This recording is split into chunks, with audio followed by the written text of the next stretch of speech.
Blah! What's going on, guys? I have been busy.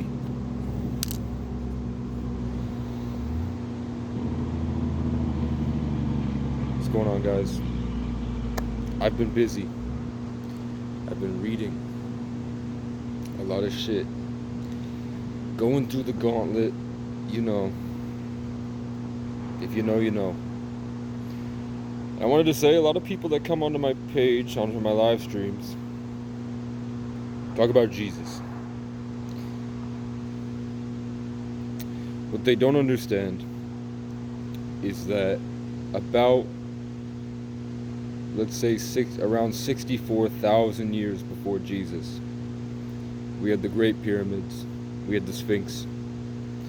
Inside the Great Pyramids, deep inside, there was this little tablet made completely of emerald that the structure of this tablet defied the science that we have today. It was formed in a way that it will never degrade, it will never age. You can hit it with a hammer, nothing will happen. You could shoot a gun at it. You could leave it out for 1,000 years just sitting right here in the sun for erosion and all the shit that happens.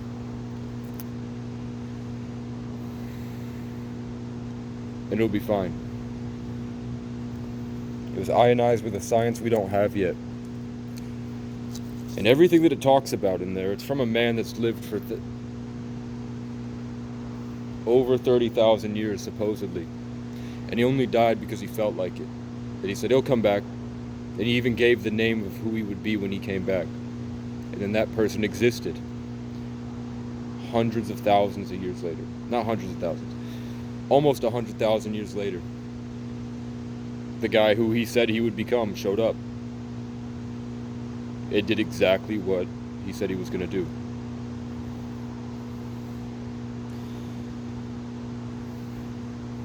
So, a lot of the things that Jesus talked about were bits and pieces that you can discover for yourself had you gone through what they call the mystery schools. And the way that Thoth put it on those emerald tablets are a lot more easy to digest, a lot more resonant with the average creator than Catholicism ever was. Where he talks about how to take in light, rituals to call on infinite 5-dimensional, 9th-dimensional, 7th-dimensional, outside of space and time, that live there just to come down and show us different ways to utilize wisdom in the infinite and our finite beings, and how to dissolve and fizzle out of the matrix to use pure light essence to overcome the darkness and to grow into something great.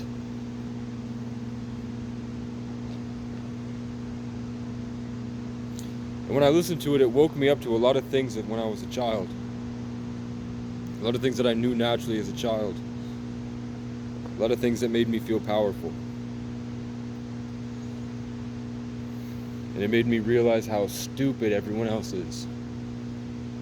How trapped in the darkness they are. How infinitesimally small.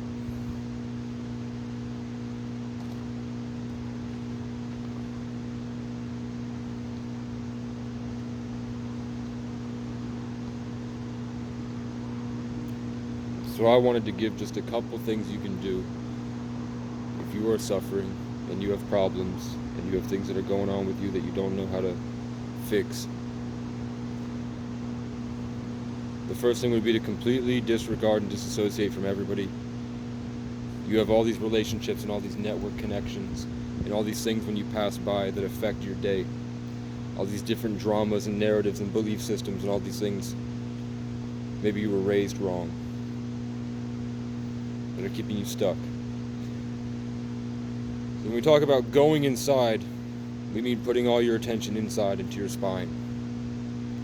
And then fizzling out. Not fizzling like fizzling away, but fizzling like vibrating it. Like fizz. Up from the bottom.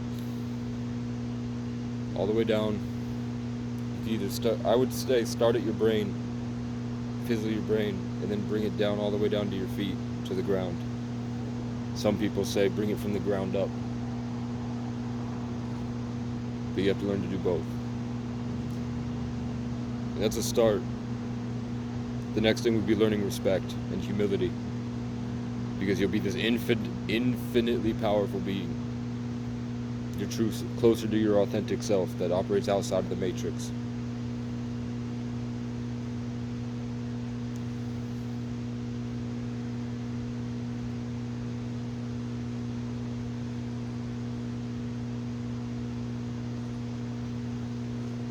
You feel me? The next thing is that when you start to do what you love and love what you do, your vibration naturally increases. You naturally start to glow. You naturally start to love everything. That opens up the door for excitement. That opens up the door for you to be able to realize that all the stuff that was coming at you is so easily washed away. So that you can do what you love to do. And when you do what you love to do, and you grow, and then you do what you love to do, and then you grow,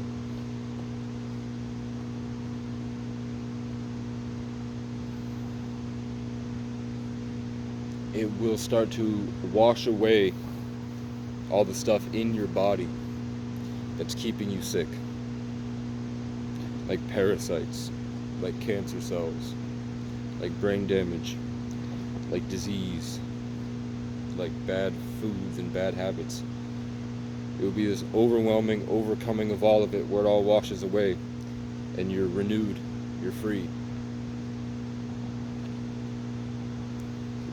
All just by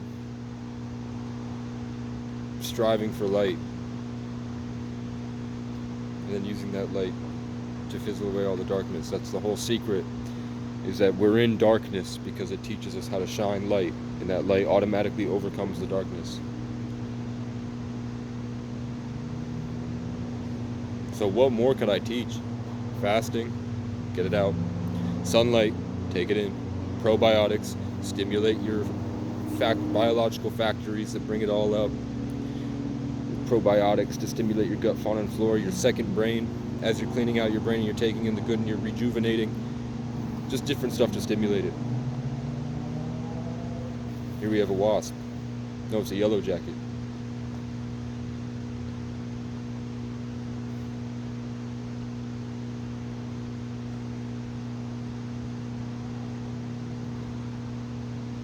And I hope when you do that, you'll be able to realize all the bullshit you were putting everybody else through.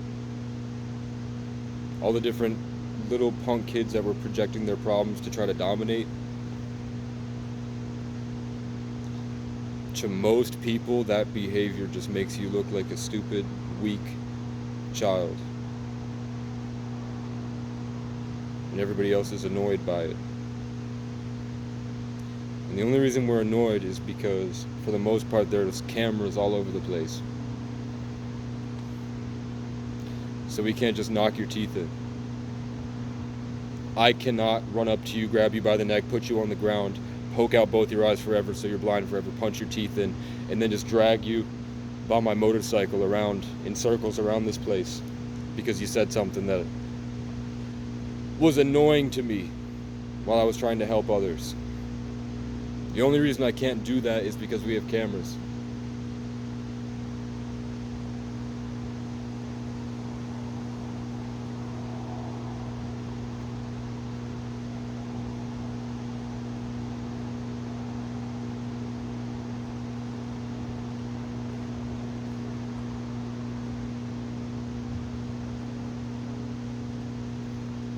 Other things in my life is that I realized today that because I process things at such an unfathomable, vivid, in-depth emotional level, where everything that comes into my space is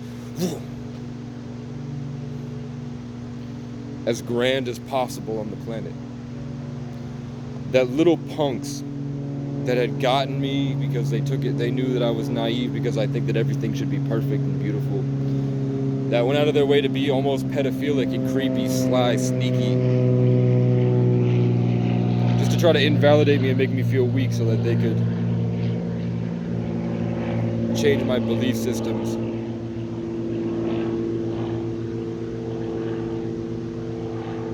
Into thinking that the power wasn't mine. You know, they could try to live as like a character and draw power from me. That's why we have judges that, for a simple assault where I pass somebody in the hallway like this, and I've been going to court for 3 years, and then trying to take away my rights to own a gun and incarcerate me, when they're letting out pedophiles, state police that are raping girls and then going back and doing it again, and the judge is just letting them out. But I had a simple assault for bumping someone in the shoulder, and I'm there for 3 years. It's because he's a Freemason doing a power game. So I have this list in my mind of about 1,000 people, probably, if I went back through, that have done me wrong for that specific purpose, that I've seen this pattern recognition is recognized, that it's the same thing that they're doing over and over and over again. These same people with the same problems. And I just don't know why I can't kill them. It seems like when I choose not to be violent, I lose. Like every single day of my life there's a challenger. And I'm trying to find non-violent ways to maintain my power and continue moving forward. Against people that will sit there twitching. They come around me, they stomp, they stand proud, they grab their gun, try to get in my way. Anything that they can do to try to hurt me for no reason. And I'm just sitting there, suffering way worse than they are.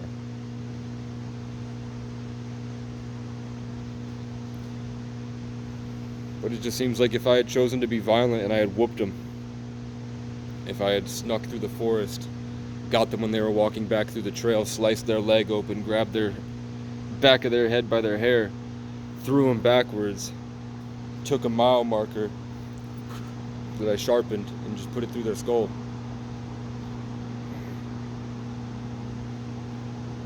I'm worried the simulation will everything will like hexagonally flip, and then all of the little holographic simulation will go, and then I'm standing face to face with the devil himself, and it's like this disgusting fear-embodied piece of garbage. And then I see everything that I've ever loved up in heaven, and I just can't do it. Like, I can't reach it anymore. I failed, and now I'm stuck with this thing forever. That's the only reason I haven't become a serial killer, and I'd be really good at it. I could pay a hacker $5 to find you. I'm not doing anything, look. But it's only because I feel like as soon as I do it, as soon as I pull the trigger, it all goes down and I'm stuck in hell forever. This version of Casey that made that bad decision can no longer go back up to the infinite. But if I learn otherwise in my studies of the Emerald Tablets and of ancient Sumeria, and the mystery schools that Jesus followed when he left home at a young age and then went for 10 years across the Himalayas into East Asia, through ancient Egypt, and all these different places that had mystery schools that were teaching these things that have been going on for hundreds of thousands of years. And then he came with his simplified truth and his way of life, and he traveled across showing people the stuff that he learned. How to heal people with light and the ether coming down from the sun to wiggle out and burn away all the things keeping you stuck biologically. So that all these lepers, suddenly it's like you fizzled out their bloodstream and they dislodged all this horrible stuff inside them, keeping them sick.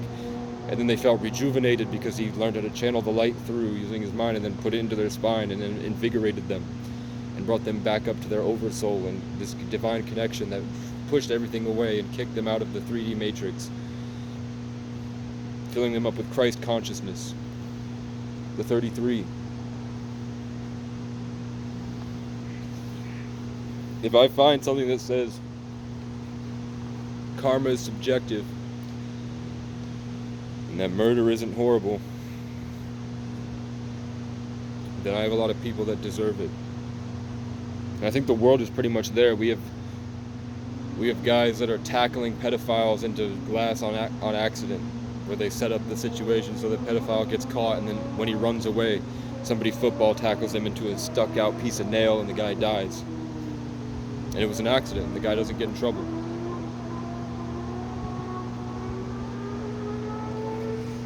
So I mean, the best thing you can do, if you're still going to be a lazy piece of shit, at least do some push-ups and then go sit outside on your porch. And for a second, try to believe that maybe your mind is designed to connect to the sun.